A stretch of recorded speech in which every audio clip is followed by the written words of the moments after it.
দুদিন হলো পুরী থেকে ঘুরে চলে এসেছি, আর মুখের অবস্থা দেখো পুরো ট্যান পড়ে গেছে। তবে ট্যান পড়ুক আর যাই হোক, আনন্দ কিন্তু খুব হয়েছে। দেন সকালের চাটা বানিয়ে নিলাম, জানোই তো চাটা না খেলে আমার হয় না। আর ঘরের অবস্থা দেখো, চারদিকে ব্যাগপত্র ছড়িয়ে, অলরেডি দুদিন ধরে কাচাকুচি শুরু হয়ে গেছে, এখনও এতগুলো কাচাকুচি বাকি আছে। কোথাও থেকে বেরিয়ে এলে না প্রচুর কাঁচা থাকে।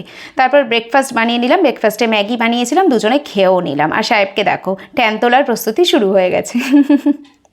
তারপর ব্রেকফাস্ট করে আমি রান্নাঘরে এসে রান্না করে নিয়ে এবার যাচ্ছি স্নান করতে। আমিও একটু দই হলুদ নিয়ে নিয়েছি ট্যান তোলার জন্য, যদিও একটু স্লোলি ট্যানটা তোলা আমার মনে হয় বেটার, না হলে স্কিনে ভীষণ এফেক্ট পড়ে। তো যাই হোক, তারপর পুজো টুজো করে নিয়ে লাঞ্চ করতে বসলাম। বানিয়েছিলাম ভাত, উচ্ছে ভাজা, ঢ্যাঁড়স ভাজা, মুসুরির ডাল আর ডিমের কারি। সেই দিয়ে লাঞ্চ করে নিয়ে একচোট হেব্বি ঘুমিয়েছিলাম। এমনই ঘুমিয়েছি ভিডিও করতেই ভুলে গেছি। তারপর সন্ধ্যেবেলা চলে এলাম রান্নাঘরে রাতের ডিনার বানাতে। আজকে লুচি খাবো মনে হচ্ছিল, লুচি বানিয়েও ফেললাম, আর সাথে আলুর তরকারি বানিয়েছিলাম। তো এবার ডিনার করবো। তো চলো আজকের মতো ব্লগটা এখানেই এন্ড করলাম।